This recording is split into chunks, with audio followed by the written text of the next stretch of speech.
शिक्षा में और विद्या में बहुत बड़ा अंतर है। आज कितनी बड़ी भ्रांति है, जाति मनुष्यों की भिन्न भिन्न नहीं होती, द्विजगात ब्राह्मण नहीं होता। तो ये वर्ण की व्यवस्था आज तो केवल कहने की रह गई। तो विद्यालयों के अंदर बजाय शिष्य गुरु से डरने के टीचर शिष्य से डरते हैं। जिसको सुख की अभ्यासा रहती है उसको विद्या नहीं होती। तो ये विद्यालय हमारा मॉडर्न कॉन्सेप्ट है जो अंग्रेजों के समय से हमारे यहाँ आया। भारत की जो संस्कृति थी वो शीर्ष पे थी। त्रेता युग में श्री राम के समय में देश का प्रत्येक व्यक्ति आर्य के नाम से जाना जाता। उस काल में राज्य को लेके किस तरह की परिस्थितियां बनी, जैसी कि दुनिया में आज तक दूसरा कोई उदाहरण नहीं मिलता। श्री राम स्वयं और जितने भी भाई वो किसी एक गुरुकुल में पढ़ने के लिए जाते थे। समाज के अंदर 98% साक्षरता थी। गुरुकुल किसको कहते हैं? उस समय एक ये वैदिक व्यवस्था थी कि 8 वर्ष के बाद कोई भी बच्चा अपने घर में नहीं रहेगा।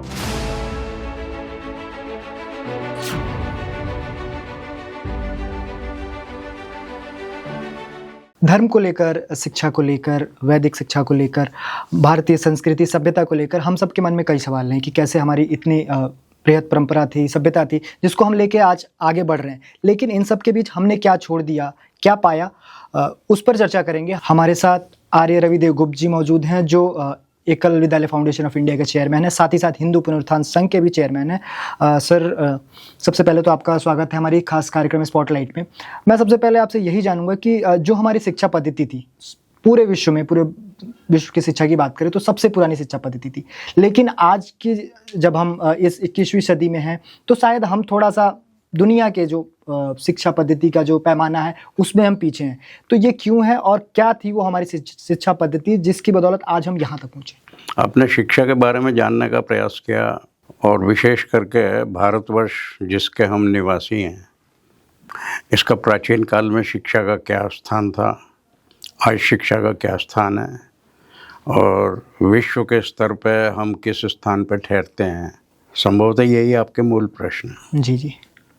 सबसे पहली बात यह है कि हम भारतवर्ष में जिस देश के वासी हैं, इस देश की संस्कृति दुनिया की प्राचीनतम संस्कृति है। जब कोई भी दुनिया के अंदर में कहीं भी संस्कृति का कोई भी जरा चिन्ह नहीं देखता था, तो भारत की उस समय जो संस्कृति थी वो शीर्ष पे थी। और हमारा देश, इसको हम अगर पिछला इतिहास को देखना शुरू करें तो सतयुग से आरंभ होता है, पर हम इतने पूर्व नहीं भी जाएं तो त्रेता युग में श्री राम के समय में जिसमें रामायण घटित हुई थी, उस कालखंड से हम थोड़ा सा संदर्भ ले सकते हैं। त्रेता युग में श्री राम का जन्म हुआ। उस समय इस देश का नाम आर्यावर्त था और आर्यावर्त होने के कारण इस देश का प्रत्येक व्यक्ति आर्य के नाम से जाना जाता था।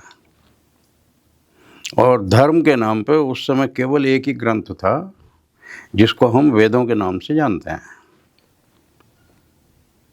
उस काल में राज्य को लेके किस तरह की परिस्थितियां बनी, जैसी कि दुनिया में आज तक दूसरा कोई उदाहरण नहीं मिलता कि एक भाई के राज्य को दूसरा भाई लेना ही नहीं चाहता है, और अगर उसको बलात् शासन करना भी पड़ता है तो 14 वर्ष तक उस राज्य को अपने ही भाई की धरोहर के रूप में मान के राज्य करके और 14 वर्ष बाद उनको बड़े सम्मानपूर्वक लौटा देता है। ये भारत की सभ्यता है। ये क्यों सभ्यता उस समय की ऐसी थी कि उस समय सारा का सारा देश, प्रत्येक व्यक्ति वैदिक मान्यताओं के अनुकूल अपना जीवन यापन करता था। शिक्षा की स्थिति उस समय ये थी कि श्री राम स्वयं और जितने भी भाई वो किसी एक गुरुकुल में पढ़ने के लिए जाते थे। उस समय की शिक्षा की ये स्थिति थी कि सामान्यतः पूरे समाज के अंदर 98% साक्षरता थी। 98%? ये ऐसा रिकॉर्ड है जिसके दुनिया में कोई दूसरी हमको समता में दृष्टिकोण नहीं मिलता उदाहरण। तो उस समय जो विद्यालय थे, जैसे गुरुकुल थे, गुरुकुल में लोग पढ़ने जाते थे, तो उनका जो गुरुकुल, जैसे आसपास के जो भी गुरुकुल हैं, तो बच्चे कैसे उस समय कैसे बच्चे जाते थे? क्या उनका जैसे ऋषि मुनि जो उन बच्चों को पढ़ाते थे तो उनका सिलेबस कैसे होता था, कैसे, ये जरा हमें विस्तार से समझाइए। हाँ, ये आपने बहुत अच्छा प्रश्न किया। मैं इसी के ऊपर आने वाला था। मैंने ये बताया कि उस समय विद्यालय का कोई कॉन्सेप्ट नहीं था, उस समय गुरुकुल का कॉन्सेप्ट था। गुरुकुल किसको कहते हैं कि जब बच्चा जन्म लेता है तो अपने पिता के कुल में जन्म लेता है, और लगभग 6-7 वर्ष 8 वर्ष तक की आयु तक, जब तक उसका शिक्षा से कोई संपर्क नहीं है, तो वो पितृकुल में रहता है। उस समय एक ये वैदिक व्यवस्था थी कि 8 वर्ष के बाद कोई भी बच्चा अपने घर में नहीं रहेगा, वो गुरुकुल में अनिवार्यतः जाएगा। इसलिए हर माता पिता के ऊपर में शासन की ओर से ये दायित्व था कि आपका बच्चा जैसे ही 8 वर्ष का हो जाए, उसको तुरंत, बच्चे का मतलब बेटी हो या बेटा हो, उनको किसी ना किसी गुरुकुल में आपको भर्ती करना है। तो गुरुकुल शब्द से पता लगता है कि पहले वो पितृकुल में था, अब वो गुरुकुल में चला गया, तो उसका कुल परिवर्तन हो गया। जब गुरु के कुल में गया तो स्वाभाविक है वो आवासीय होता था, रेजिडेंशियल होता था, और जितने समय तक उसकी शिक्षा पूरी नहीं होती थी वो पितृकुल में लौट के नहीं आता था, वो गुरु के कुल में ही रहता था। और गुरु के कुल में रहने के कारण निरंतर उसका बहुत अनुशासन, तपस्या, त्याग और एकाग्रता, योग, इन सब से उसका संबंध होने के कारण और गुरु और शिष्य का निरंतर संपर्क होने के कारण उसको गुरुकुल कहते थे। जहाँ पर शिष्य का और गुरु का संबंध इतना गहरा हो कि उन दोनों के बीच में कुछ भी छिपा हुआ ना हो, तो फिर शिष्य कोई भी अवांछित कार्य करने में सक्षम नहीं होता है। आज हम देखते हैं जो विद्यालयों के अंदर स्टूडेंट का और टीचर का कोई संबंध ही नहीं होता है, डे स्कॉलर होते हैं ज़्यादातर, कुछ घंटे का संपर्क होता है। उसके अंदर भी बजाय शिष्य गुरु से डरने के टीचर शिष्य से डरते हैं। क्यों डरते हैं? कि वो समाज के वातावरण में रहते हैं, और स्कूल के वातावरण में तो कुछ घंटे के लिए जाते हैं, तो बजाय वहाँ कुछ सीखने के, उल्टा ये होता है कि स्कूल के वातावरण को समाज के जो दूषित वातावरण है उससे और गंदा करते हैं। और उसका परिणाम क्या होता है? वो कहने को अपनी शिक्षा तो पूरी करते हैं, डिग्रियाँ भी हासिल करते हैं, लेकिन अनुशासन की क्या व्यवस्था है? अनुशासनहीनता इतनी अधिक है कि जितनी जितनी उनकी कहने को शिक्षा बढ़ रही है, उतना उतना उनके चरित्र के अंदर गिरावट आ रही है। आपने भी बात की डिग्रियों की, तो जब हम गुरुकुल की बात करें तो वहाँ कैसे लोगों को डिग्रियाँ मिलती थी? कैसे पता चलता था ये उच्च शिक्षा प्राप्त कर लिए, इन्होंने माध्यमिक शिक्षा प्राप्त कर ली, इन्होंने प्राथमिक शिक्षा प्राप्त कर ली? ये उस समय कैसे होता? क्योंकि आज तो हमने उस डिग्री मॉडल लाया हुआ है कि भाई आपको सर्टिफिकेट दे रहे हैं, उस समय का सर्टिफिकेशन मॉडल क्या था? हाँ, ये मेरा जो पहले मैंने आपको उत्तर दिया उससे ये विषय स्पष्ट हो जाता है। मैं और इसको स्पष्ट कर दूँ। पितृकुल से उसका संपर्क ही नहीं है, गुरुकुल में ही रहता है निरंतर, इसलिए समाज के वातावरण से एकदम भिन्न है वो।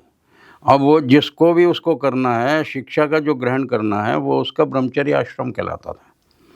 हमारे यहाँ पे वेदों के अनुसार मनुष्य के लिए 4 आश्रमों की व्यवस्था है। जीवन के 25 काल की होगी, 100 वर्ष की आयु हम मान के चलते हैं, तो जीवन का जो 1/4 काल है वो ब्रह्मचर्य आश्रम का मतलब केवल और केवल अपने शरीर को स्वस्थ बनाना योगासन के द्वारा, और शिक्षा प्राप्त करके, सब प्रकार की शिक्षा प्राप्त करके अपनी आजीविका के साधन के उपयुक्त इतनी ज्ञान प्राप्त करना। तो ये ब्रह्मचर्य आश्रम का जो समय था, ये अनुशासन का, त्याग का और तपस्या का था। इसीलिए हमारे यहाँ पे एक सुभाषित होता है, सुखार्थी ने कुतो विद्या, विद्यार्थी ने कुतो सुखम। जिसको सुख की अभ्यास अब इच्छा रहती है, अब उसको विद्या नहीं होती, और जिसको विद्या की इच्छा होती है वो सुख की अपेक्षा नहीं करता। आज बिल्कुल उलट हो रहा है। आज सारे बच्चे सुखार्थी हो रहे हैं, इसलिए विद्या में कमज़ोर हैं। उस समय सारे विद्यार्थी होते थे, इसलिए सुख की उनको कल्पना नहीं होती। तो इतने कठोर अनुशासन में, नियम में अपने ब्रह्मचर्य आश्रम को पूरा करके वो गुरुकुल में ही रहते थे। और जब गुरु के कुल से, जिसको आज हम दीक्षांत समारोह कहते हैं, इसका मतलब यह है कि उसकी शिक्षा पूरी हो गई, गुरु ने उसकी परीक्षा ले ली, तो परीक्षा लेने के बाद में उनके पास में जो अपने प्रमाण पत्र होते थे गुरुकुल के बनाए हुए, उसके लिए उनको दे के 2 चीज़ निर्धारित करता था। एक तो ये करता था कि इसकी शिक्षा किस सीमा तक, किस स्तर तक हुई, वो उस स्तर का उसको प्रमाण पत्र देगा। एक और जो सबसे इम्पोर्टेंट बात होती थी, उसका जन्म किस कुल में हुआ ये महत्व का विषय नहीं था।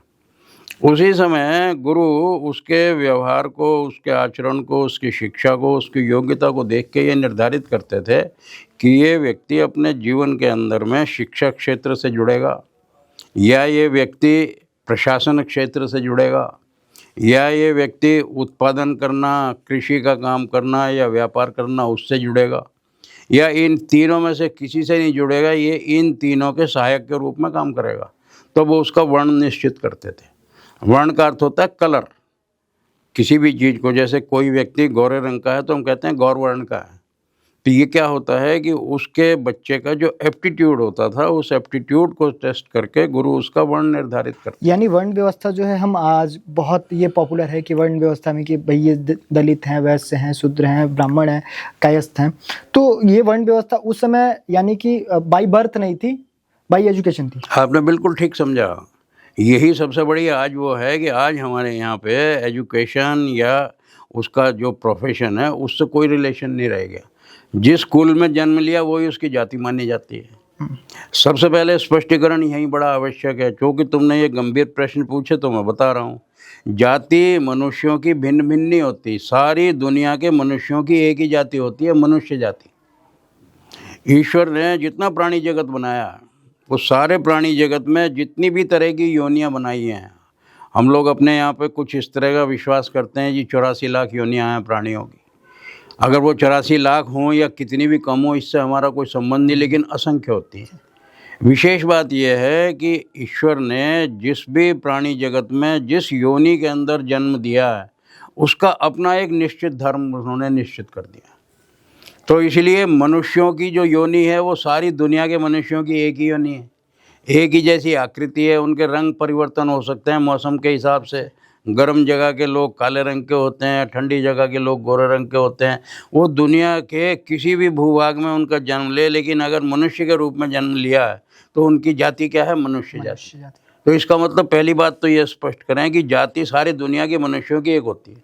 आज कितनी बड़ी भ्रांति है कि जाति में किसको बताया ये ब्राह्मण है, ये क्षत्रिय है, ये जाति नहीं है, ये वर्ण है। तो ये वर्ण की व्यवस्था आज तो केवल कहने की रह गई। उस समय गुरु उस व्यक्ति की योग्यता को, उसका एप्टीट्यूड, उसकी रुचि को देख के, उसकी शैक्षणिक योग्यता को देख के ये निर्धारित करता था कि ये जीवन में इस वर्ण का व्यक्ति रहेगा। और इसीलिए वर्ण के आधार पे ही फिर उसका आगे जीवन चलता था, फिर उसका कुल भी उस वर्ण के आधार पर चलता था।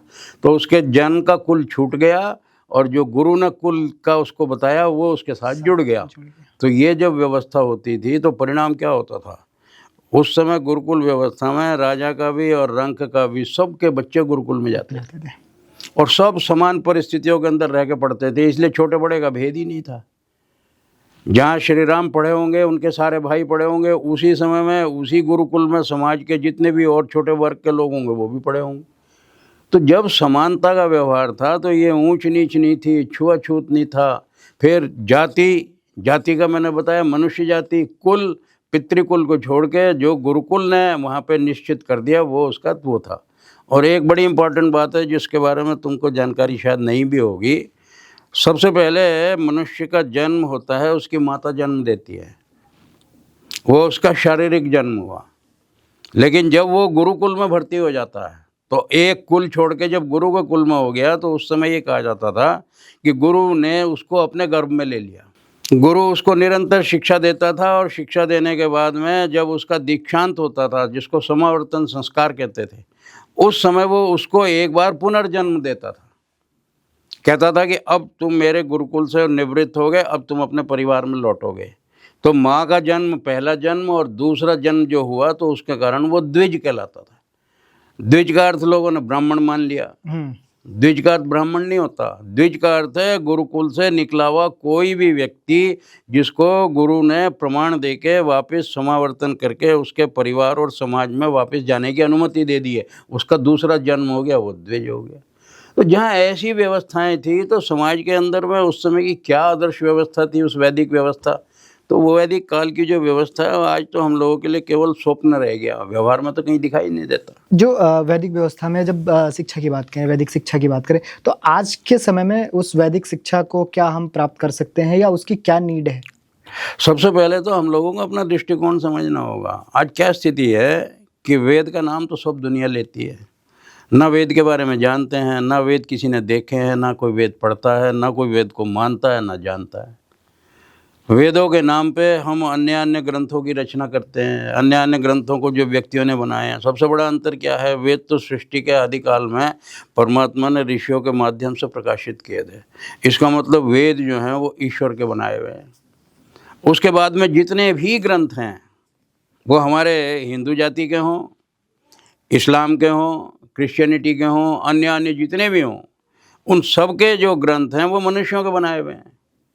तो पहली बात तो यही समझनी चाहिए कि मनुष्य का बनाया हुआ ग्रंथ और ईश्वर के बनाए हुए ग्रंथ में क्या कोई तुलना हो सकती है? एक स्वर्ण है, एक पीतल है। तो जब स्वर्ण के आधार पर देश चलता था तो ये देश आर्यवर्त कहलाता था।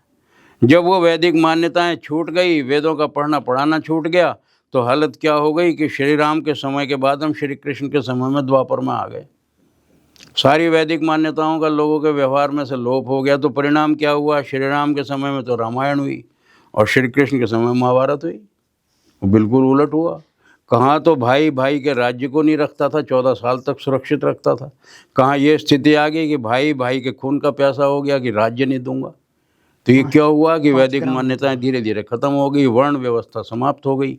तो इन सब चीज़ों के कारण में देश जो है ना हमारा इस भयंकर स्थिति में आ गया कि उसके बाद तो स्थिति ये हो गई कि जब महाभारत के बाद में भयंकर विनाश हुआ, भयंकर पतन हुआ, लाखों लोग मारे गए, अच्छे योद्धा मारे गए, तो सारे विश्व के अंदर में क्या हमारे आर्यवर्त में एक अशांति फैल गई, भयंकर परिस्थितियाँ विचित्र हो गई। उस सब के बाद में धीरे धीरे अनेक तरह के पंथ और मजहब जो हैं वो पनपने लगे। यहाँ पे लोगों के अपने अपने विश्वास, अपनी अपनी आस्थाएं, तो वेद को तो भूल गए, अपनी अपनी आस्थाओं को लोगों ने पकड़ लिया। तो पकड़ते रहे, बाद में क्या हालत हुई, यहाँ पे बहुत से लोग बौद्ध हो गए क्योंकि महात्मा बुद्ध का जन्म हुआ। महात्मा बुद्ध के समय में अहिंसा का इतना ज़्यादा प्रचार हुआ कि यहाँ का सारा जो क्षत्रिय था उन्होंने, अपने राजाओं ने सेनाएं ख़त्म कर दी, तो मुग़लों के आक्रमण होने शुरू हो गए। और जब शासन कमज़ोर हो, सेनाएं ना हो, तो बाहर वाले आके अगर हमला करते हैं तो कोई उनका मुकाबला करने वाला था ही नहीं। अच्छा, एक चीज़ मैं थोड़ा सा पीछे ले चलूँगा आपको। जो आपने बताया कि बौद्ध के समय शासन कमज़ोर हुआ, कैसे मतलब इतना जब हम सम्राट अशोक के बाद से ही ये शुरू हुआ गौतम बुद्ध वाला, तो वो कैसा कंडीशन था? कैसे हम धीरे धीरे सैन्य शक्ति में पीछे चले गए जिससे विदेशी आक्रमण बढ़ता गया? मैंने आपसे बताया धर्म के 10 लक्षण होते हैं और धर्म के लक्षणों के लिए बड़ा स्पष्ट एक हमारे यहाँ पे वो आता है मंत्र, और उस मंत्र के अंदर ये बताया जाता है उसको, धृति अक्षमा दमोस्तेयम शौचम इंद्रिय निग्रह धीर विद्या सत्यम अक्रोधो दशकम धर्म लक्षणम। तो धर्म की अगर परिभाषा करते हैं तो 10 लक्षणों के आधार पर करते हैं। वो कौन कौन से?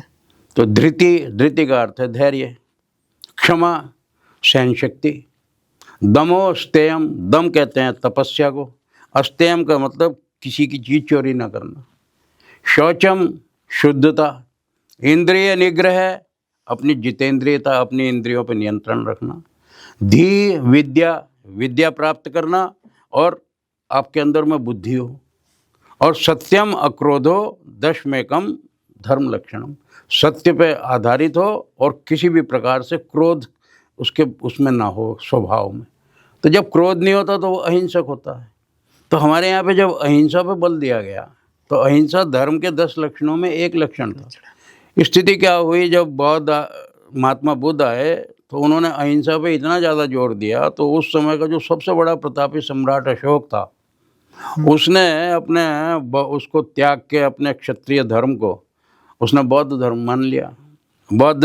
तो क्या हुआ, धर्म के 10 लक्षणों में एक लक्षण पे जोर हो गया, बाकी 9 लक्षणों की उपेक्षा होने लगी। जब किसी भी चीज़ की अति होती है, अति की स्थिति यह है कि अगर आपको कोई भी चीज़ भोजन में बहुत भी अच्छी लगती हो, अगर आप उसको बार बार अधिक खाने लगें तो उसमें अरुचि हो जाती है।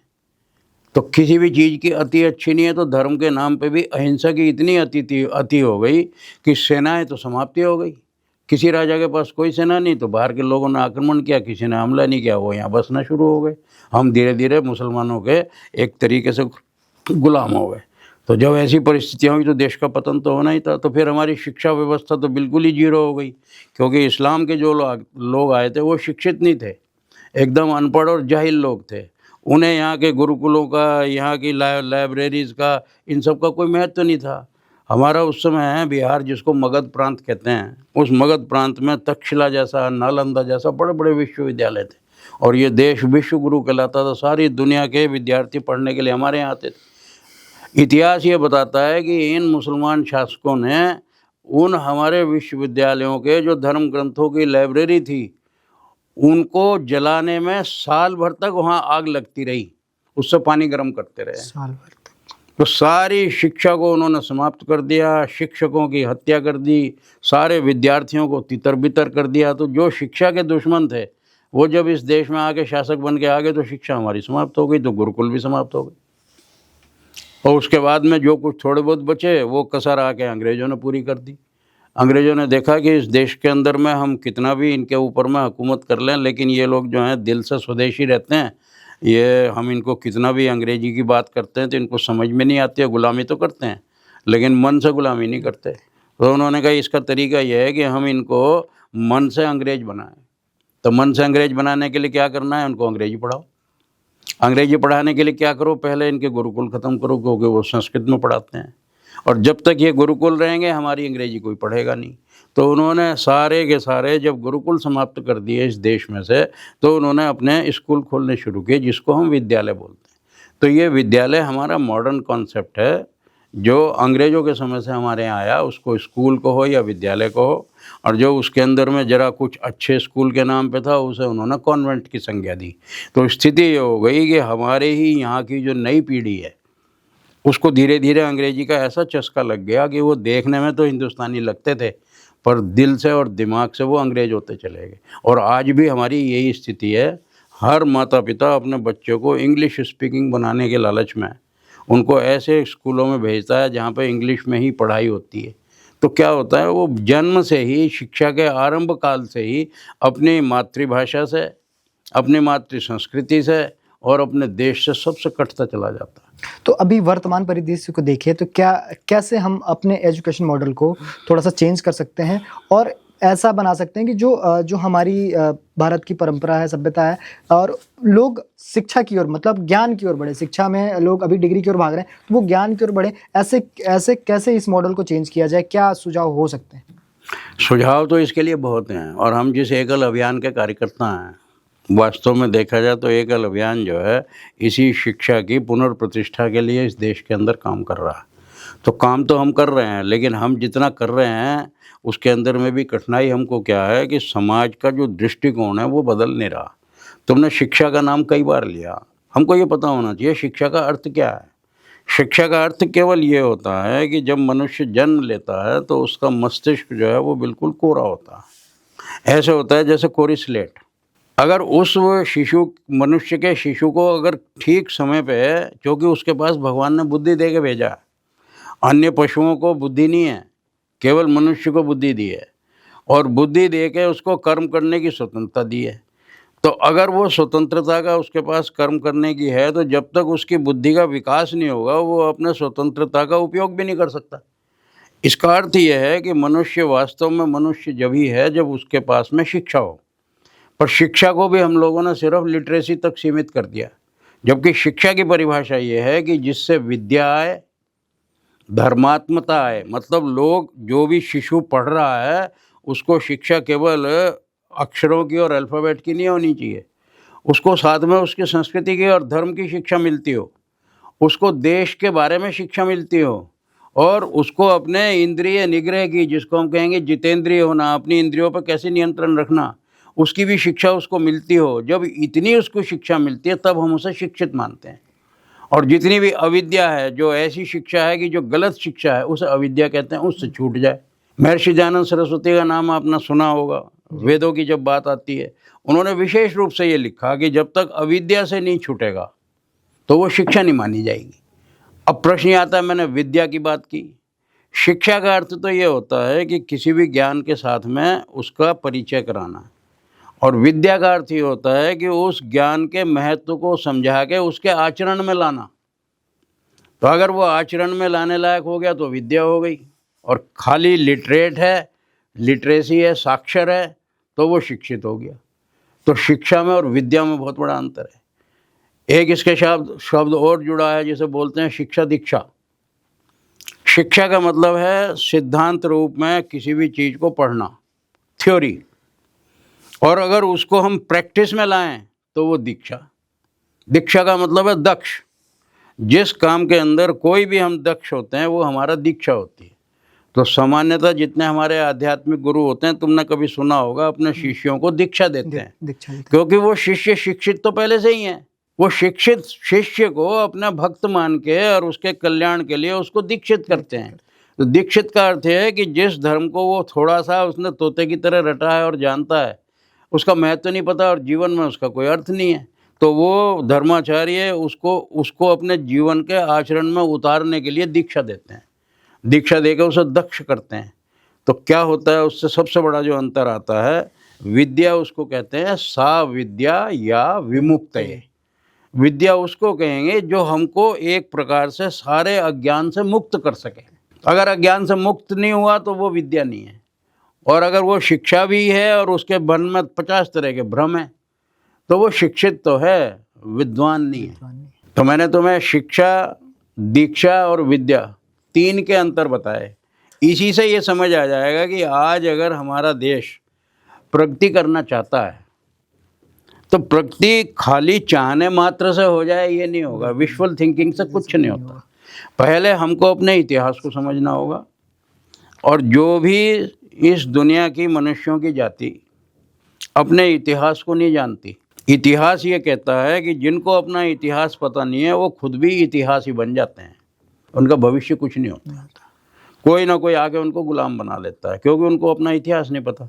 तो जब सबसे पहली आवश्यकता ये है कि हमारे यहाँ पे शिक्षा का अगर प्रचार होना है, देश के साथ जुड़ना है, धर्म के साथ जुड़ना है, तो ये जो हमारी सरकारी और अंग्रेजी विद्या प्रणाली है, जिसको हम स्कूल कहते हैं, इस स्कूलों के माध्यम से कभी नहीं होगा। ये होगा तो गुरुकुलों के माध्यम से होगा। इस देश के अंदर में जितने गांव होते थे उतने ही गुरुकुल होते थे। तो 5 लाख गांव थे तो 5 लाख गुरुकुल थे। आज एकल अभियान यही तो प्रयास कर रहा है।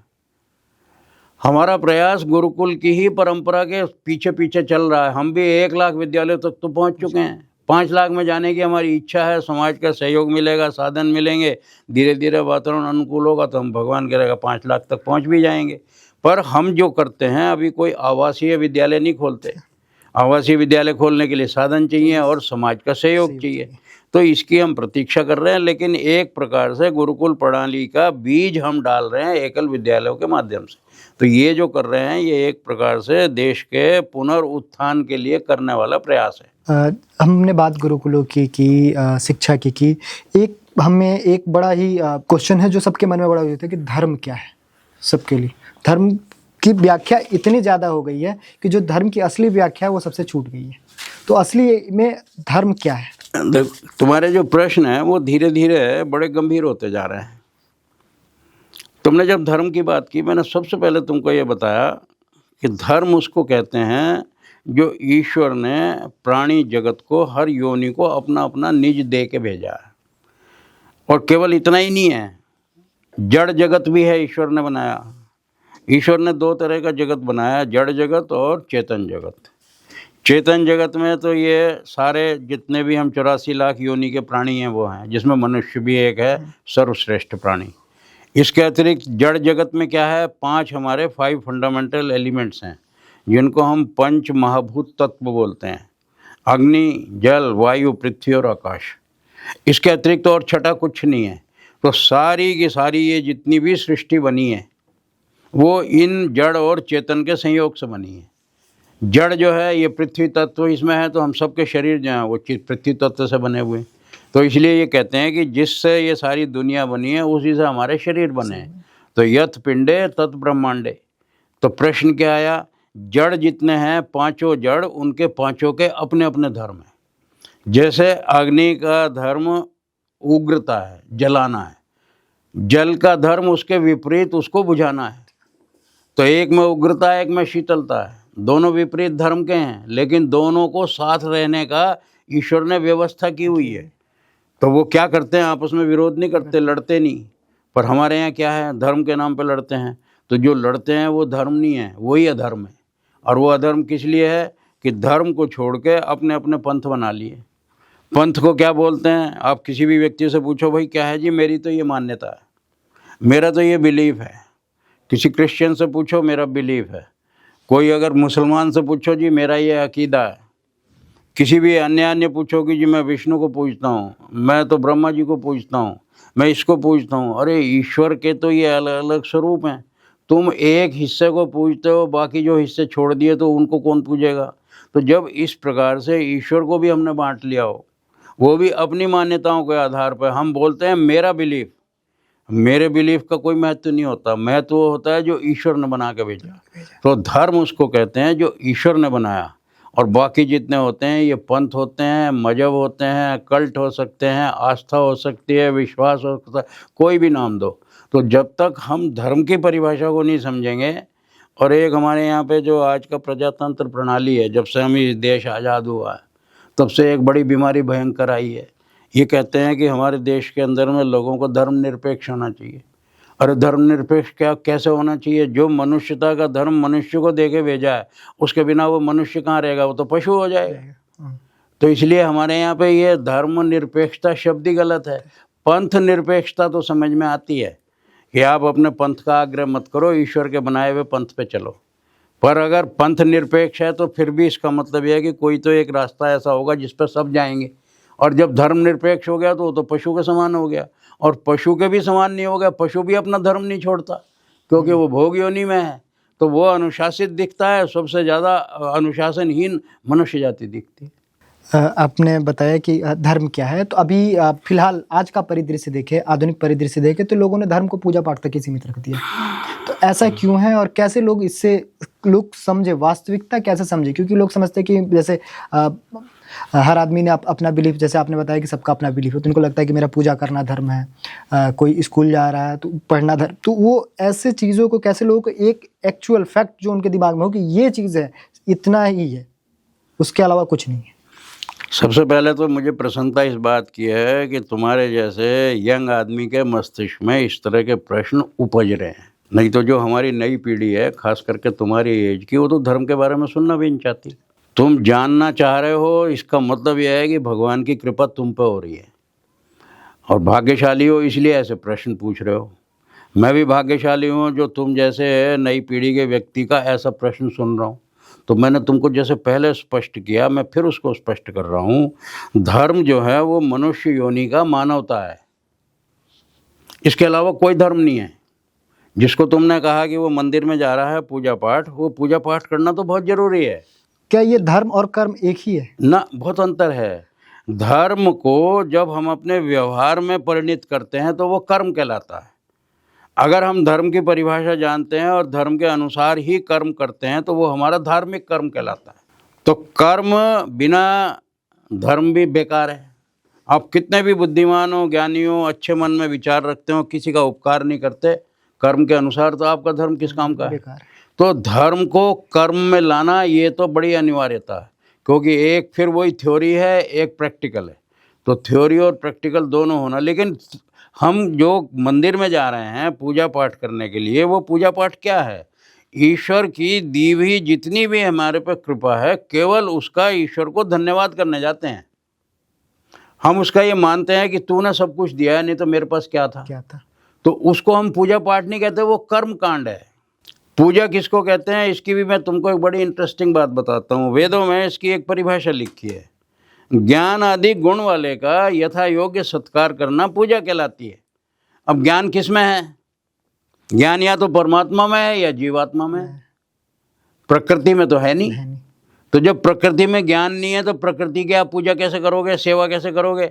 उसका तरीका सेवा करने का है पर्यावरण रक्षा, कि प्रकृति के पांचों तत्व जो हैं उनको मूल स्वरूप में संरक्षित करके दूषित ना होने दो, तो वो उनकी पूजा हो गई, उनकी सेवा हो गई। इसके अतिरिक्त आपने चेतन में अगर सेवा की तो कैसे करेंगे? कोई पैर दबा के सेवा नहीं होती है। सेवा ये है कि किसी के किसी भी अभाव की पूर्ति करना अपनी भाव से, किसी के अभाव को अपने भाव से हम भर दें तो सेवा है। एकल अभियान का मैं फिर चर्चा कर रहा हूँ, हम एकल अभियान में भी फिर यही कर रहे हैं। हम समाज के उस वंचित वर्ग को जो शिक्षा के अभाव में जी रहा है, उसके अभाव को अपने नगरवासियों के भाव के माध्यम से भरने का प्रयास करते हैं। ये सेवा है। किसकी सेवा है? मानवता की सेवा है। हम कुछ व्यक्ति की सेवा नहीं कर रहे हैं, पूरी मानव जाति की सेवा कर रहे हैं। तो मानव जाति की सेवा करना असली पूजा तो ये है। मंदिर में जाके तो केवल हमने कृतज्ञता ज्ञापन किया, वो तो मेरा व्यक्तिगत धर्म है। लेकिन मनुष्य जाति के अभाव की पूर्ति करना ये मेरा सामाजिक धर्म है। तो इस धर्म को जब मैं निभाता हूँ तो मैं बहुत बड़े धर्म का पालन कर रहा हूँ, वो सबसे बड़ी पूजा है। आज हम अब चर्चा को आगे ले चलेंगे। एक जो वर्तमान परिदृश्य है जिसमें सभी लोग शामिल हैं, प्रजातंत्र, आपने प्रजातंत्र की बात की, जब से आया है तो बहुत सारी विषमताएं भी आई हैं। इस प्रजातंत्र में अभी फ़िलहाल जो एक बड़ी विसंगति जो उभर के आ रही है वो जातिवाद की है, कि जिसमें अभी हाल फिलहाल में जब यूजीसी एक्ट भी आया तो उसमें जातियों का जिक्र किया गया विश्वविद्यालयों में, क्योंकि जो सबसे बड़ा जो अभी मनुष्य को समाज निर्माता की ओर जब ले जाता है, क्योंकि जब इंसान अच्छी जगह पढ़ेगा, अच्छी विद्या अर्जित करेगा तो वो शायद वो अच्छा इंसान बनेगा। लेकिन जब विश्वविद्यालय में ऐसे आ रहा है, एक चीज़ और है, ब्राह्मणों को लेके इतनी सारी चीज़ें आ रही हैं, तो इसको आप कैसे देखते हैं और कैसे हम लोगों को ये समझना चाहिए कि समाज एक ही है? जैसे आपने जब इंटरव्यू शुरू हुआ तो हमने इस चीज़ पर डिस्कस किया कि मनुष्य का एक ही धर्म है, वो है मानवता का धर्म या मनुष्यता का धर्म। तो ऐसे में आम लोगों के लिए कितना अहम है जो इस तरह के कार्य कर रहे हैं, समाज को तोड़ने का, समाज को में विषमताएं ला रहे हैं? देखिए, समाज को तोड़ने का काम जो है ये आज के हमारे प्रजातंत्र के नाम पे जो घृणित राजनीति इस देश में चल रही है उसकी वजह से है।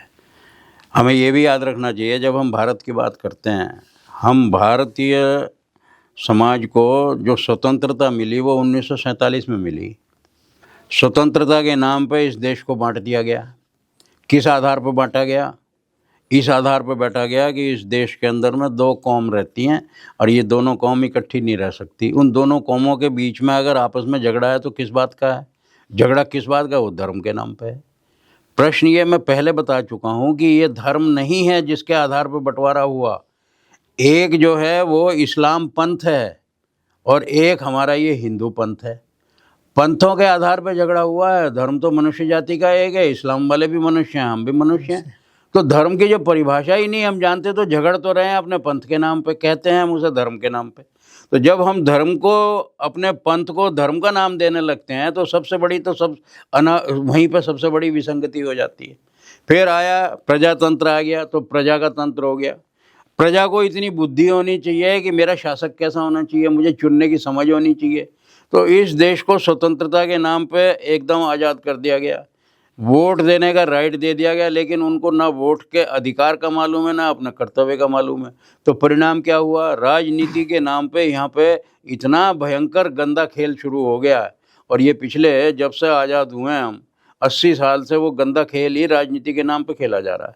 वास्तव में राजनीति कोई शब्द नहीं होता, राजधर्म शब्द होता है।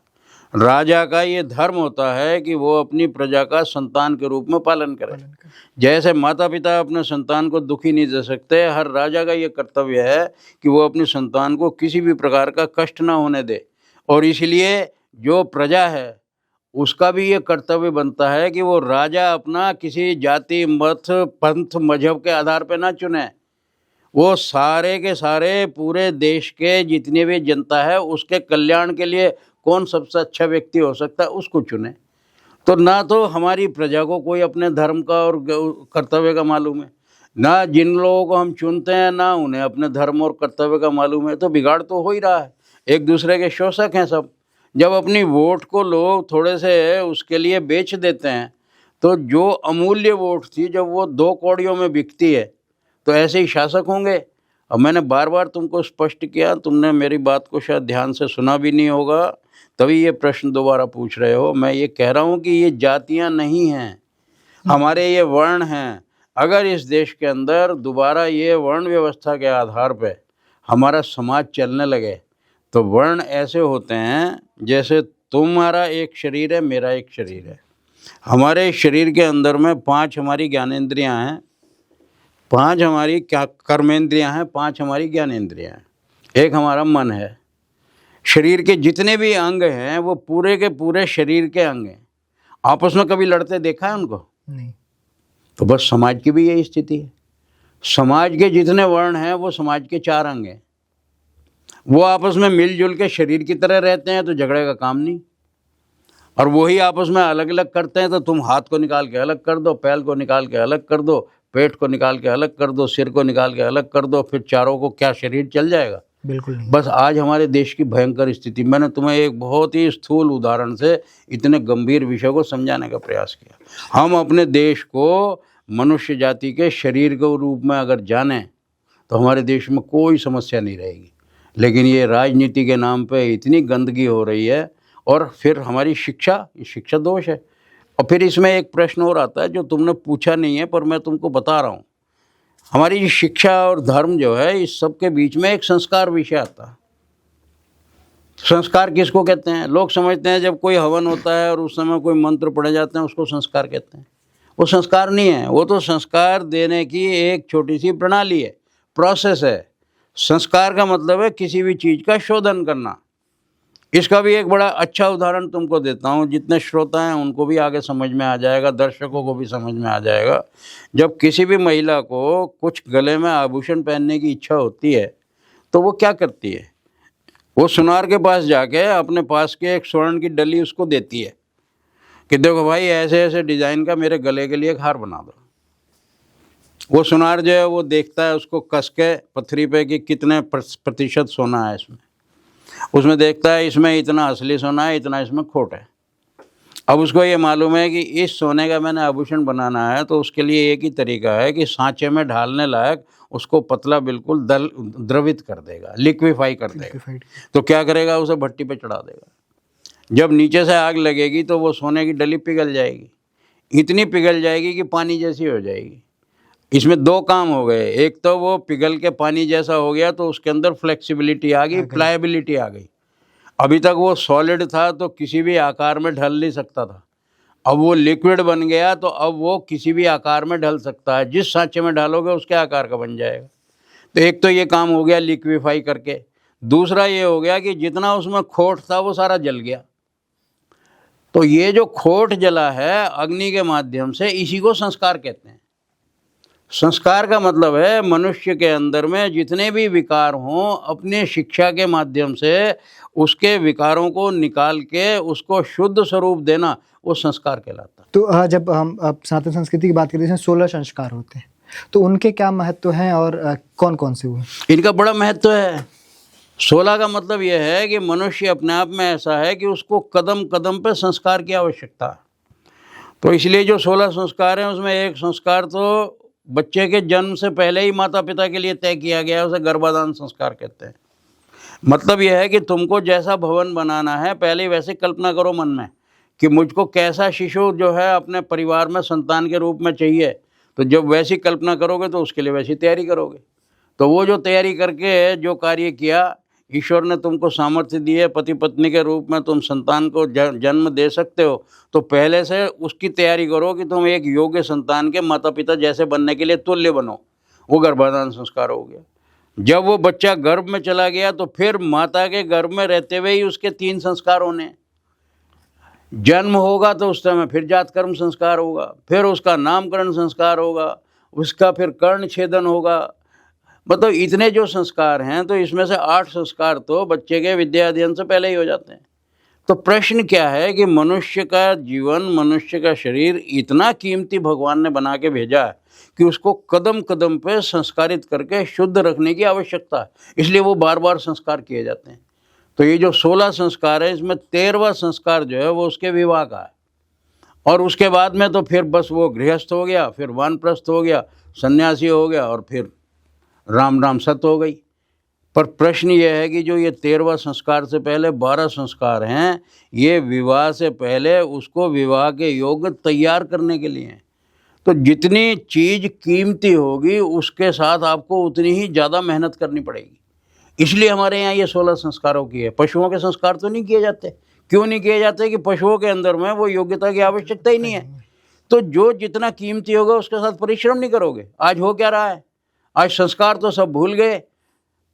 पशुओं की तरह से संतानें उत्पन्न हो रही हैं, ना माता पिता उसके योग्य हैं। हालत तो ये हो गई कि अब विवाह भी नहीं करते हैं, लिव इन में रहते हैं। तो जो ऐसे माता पिता इतने गैर जिम्मेदार हों, जो पति पत्नी के रूप में भी अपना व्यवहार नहीं करते और लिव इन में रहते हैं, तो वो तो पशुओं की तरह मर्यादाहीन है। उनकी संतानें कैसी होंगी? वो पशु के तुल्य होंगी।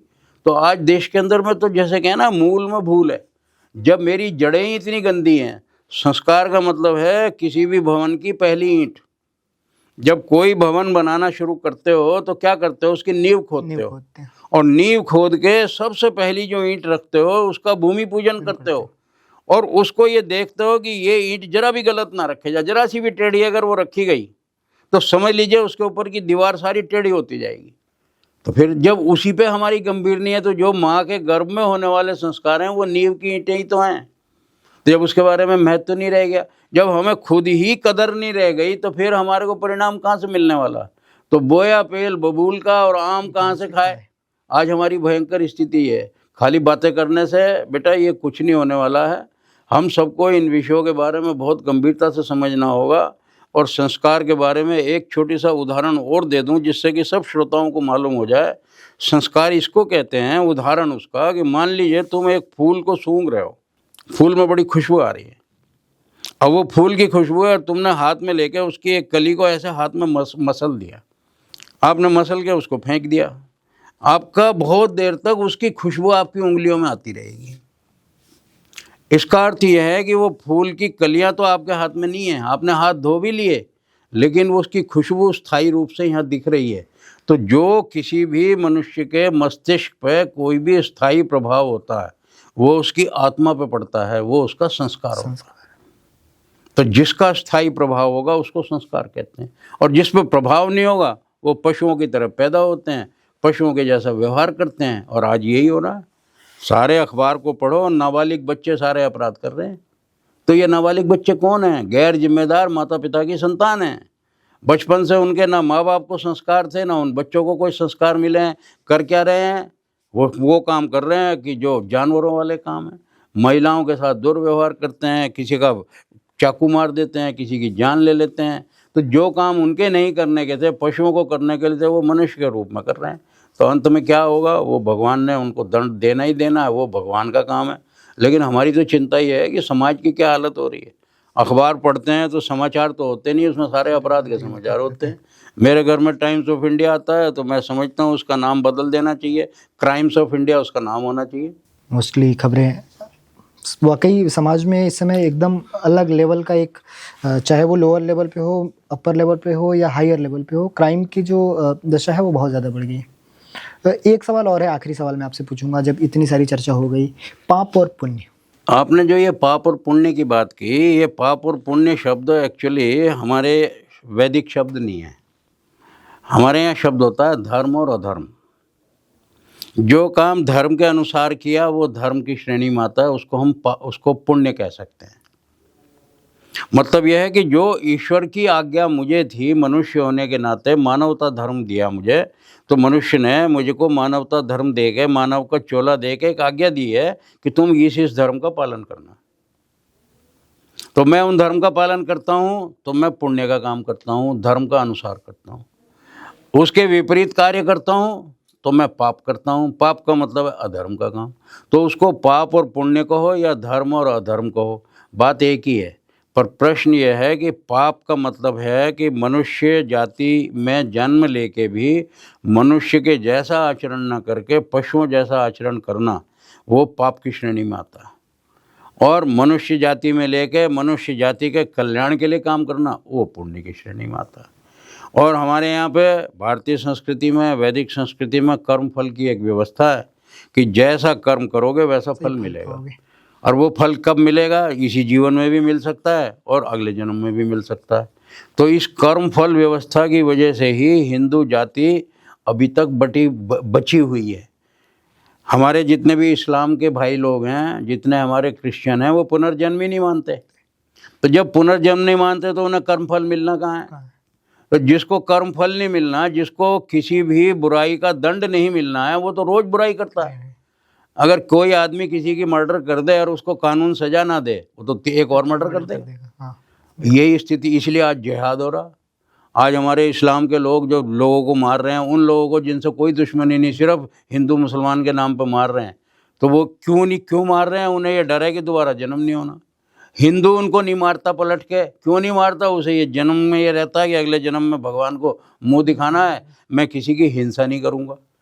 तो यही तो हमको बचा के रख रहा है। आज भी जो कहते हैं कि हिंदू धर्म जिंदा है, वो इसीलिए जिंदा है कि हम धार्मिक हैं, हम अहिंसा के पुजारी हैं, कर्म फल व्यवस्था को मानते हैं। इसलिए आज भी हम, कितना भी बिगाड़ हो गया, फिर भी दुनिया के सबसे ज़्यादा सदाचारी समाज आज भी हम ही हैं। और भाई फिर मैं आखिर में वही बात करके बात पूरी करूँगा।